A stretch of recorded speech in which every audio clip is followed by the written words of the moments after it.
Ciao a tutti e bentornati su Lernamo. Tutti possono sbagliare a parlare, è normale, è umano e non c'è nulla di cui vergognarsi. Ma ci sono alcuni errori che sono davvero irritanti e che possono essere evitati. Vediamo quali sono. Numero 1. Qual è la differenza tra gli aggettivi terrorista e terroristico? Per esempio, si dice un attentato terrorista o un attentato terroristico?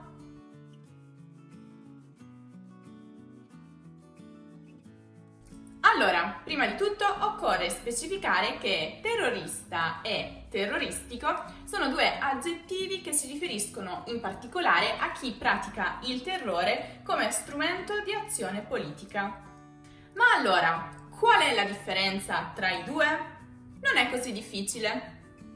Terrorista come aggettivo indica dedito ad azioni terroristiche, pervaso da una ideologia terroristica, animato da intenzioni terroristiche. Tutte cose quindi che si possono dire di un terrorista, cioè di una persona. Quindi parleremo di un bambino terrorista, una donna terrorista, un gruppo terrorista, ma dovremo parlare di un covo terroristico, di un'emergenza terroristica, di un clima terroristico, di un atto, di un attentato terroristico. Perché in questi ultimi esempi quello che l'aggettivo deve esprimere non sono davvero dei caratteri attribuibili a una persona, cioè a un terrorista, sono piuttosto dei collegamenti di altro tipo con la realtà del terrorismo. Imparare o insegnare? Questi due verbi creano spesso un po' di confusione. Chi impara? Chi insegna? Allora, chiariamo. Insegnare significa far apprendere, comunicare il sapere, guidare all'apprendimento attraverso metodi didattici. Quindi è di solito il maestro o la maestra, il professore o la professoressa che insegna. Per esempio, io insegno, o perlomeno ci provo, l'italiano. O perlomeno ci provo. Che modesta che sono! Imparare invece significa acquisire conoscenze o capacità attraverso lo studio o l'esercizio. Sono gli studenti dunque che imparano o in generale qualsiasi persona a cui venga insegnato qualcosa. Quindi non si dice ho imparato a mio figlio ad andare in bici, ma si dirà ho insegnato a mio figlio ad andare in bici o mio figlio ha imparato ad andare in bici. Prossimo dubbio, persuadere o dissuadere? Anche questi verbi sono spesso confusi, soprattutto dagli stranieri, ma vediamo di fare ancora una volta un po' di chiarezza. Dissuadere, che si pronuncia proprio dissuadere e non dissuadere, significa convincere qualcuno a non fare qualcosa, distoglierlo da un suo proposito. Per esempio, per fortuna mio fratello questa mattina mi ha dissuaso dal prendere l'autobus. Infatti, solo più tardi ho scoperto che c'è stato lo sciopero dei mezzi. Quindi, se lui non mi avesse dato un passaggio questa mattina, non sarei potuta andare al lavoro. E persuadere invece cosa significa? Ebbene, questo verbo indica convincere o indurre qualcuno a credere, a fare o dire qualcosa. Quindi proprio l'opposto del precedente. Per esempio, avrebbe voluto portare sua moglie in vacanza negli Stati Uniti, ma non riusciva proprio a persuaderla perché lei aveva paura dell'aereo. Destro, destrimano o destrorso? Una persona che usa più abitualmente la mano sinistra per fare qualsiasi cosa invece della mano destra, in italiano si chiama mancino o mancina. E invece per dire il contrario, cioè per chi usa di più la mano destra, come si chiamano queste persone? Destro? Destrimano? Destrorso? Provate a cercare sul dizionario e vi accorgerete che non esistono risposte univoche e concordi al riguardo. Allora dobbiamo dire che tra le tre la forma che è più radicata nella coscienza linguistica dei parlanti è destrorso. Ci sono però varie marche di penne che utilizzano il termine destrimano o destrimane. Anche destro può essere assunto con lo stesso significato, ma è un po' meno comune.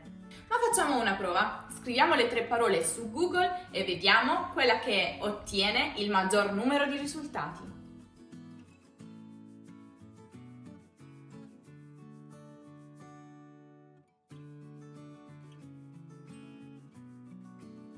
Belgi o belghi. Ta-na-na-na. Come si chiamano gli abitanti del Belgio? Allora, dovete sapere che il singolare è sempre belga, sia per uomini sia per donne. Quindi diremo un ragazzo belga, una ragazza belga. E cosa succede invece al plurale? Il plurale maschile dell'aggettivo belga, forse per via dell'influenza del nome in francese del popolo, belge, è belgi. Quindi non segue la regola di tutte le parole che terminano in ka e ga, che generalmente al plurale maschile prendono chi e ghi, come per esempio lo stratega, gli strateghi. Invece il plurale femminile di belga è regolare, diventerà belghe. Per esempio, ho parlato con 2 uomini belgi e mi hanno detto che devo assolutamente provare le loro patatine fritte. Belgi e belghe all'ascolto, me lo confermate? E quali sono altri piatti tipici del vostro paese che devo assolutamente provare quando verrò a visitarlo? Altro errore: avvocata o avvocatessa?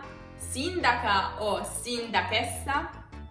Ebbene sì, il sostantivo maschile avvocato ha 2 forme femminili, avvocata e avvocatessa. La prima però di solito non si usa per riferirsi a una donna che esercita l'avvocatura, se non in qualche raro caso ironico, ma si usa solo al singolare come attributo riferito alla Madonna o alle sante, con il significato di protettrice. La seconda forma, invece, avvocatessa, è quella decisamente più utilizzata per riferirsi a una donna che pratica, che esercita l'avvocatura, ma si utilizza anche in maniera scherzosa per riferirsi a una donna dalla parlantina sciolta, risoluta nel sostenere le proprie ragioni e quelle altrui. Per quanto riguarda invece il femminile di sindaco, la Crusca consiglia di utilizzare sindaca invece di sindachessa.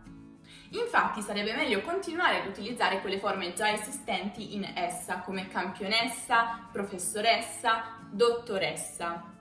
Ma per tutti quei ruoli che invece la donna negli ultimi tempi sta cominciando sempre di più a svolgere, sarebbe meglio utilizzare altre strategie di formazione lessicale, come per esempio aggiungere la desinenza a quei sostantivi maschili che terminano in o. Quindi per esempio deputata, ministra, sindaca.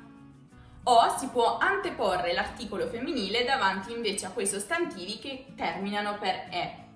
La giudice, la vigile e così via.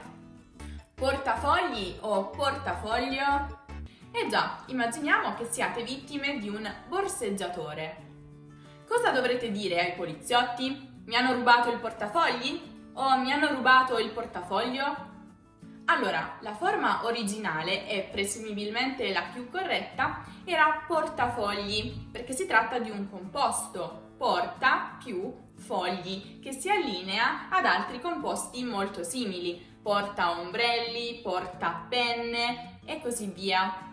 Ma probabilmente con il tempo la necessità di riferirsi a un oggetto concreto e quotidiano ha spinto quindi all'allontanamento, all'indebolimento di quella forma generica che era espressa dal composto, cioè portare fogli, e ha portato invece la necessità di avere un nome, un sostantivo singolare che potesse avere anche un plurale, un portafoglio più portafogli. Quindi, pur riconoscendo che la forma originaria era portafogli, dobbiamo dire che attualmente quella più utilizzata per riferirsi a un singolo oggetto è portafoglio. Al plurale invece sarà portafogli. Ah, a proposito di furti e borseggi, avete già visto il video che ho realizzato un po' di tempo fa sul vocabolario italiano della criminalità e della legge? È molto interessante e divertente, c'è anche una piccola sorpresa per voi, non perdetevelo, il link è nella card e nella descrizione. E ora io vi lascio con un bel regalo di Natale per voi. Infatti, con il codice coupon LERNAMICO potrete ricevere il 10% di sconto su tutti i prodotti della collezione Lernamo Collection, come per esempio la maglia che indosso io proprio oggi, eccola qui, e riceverete invece il 20% di sconto sul nostro fantastico corso Italiano in contesto. Cosa aspettate? Bene, vi saluto e ci vediamo nel prossimo video.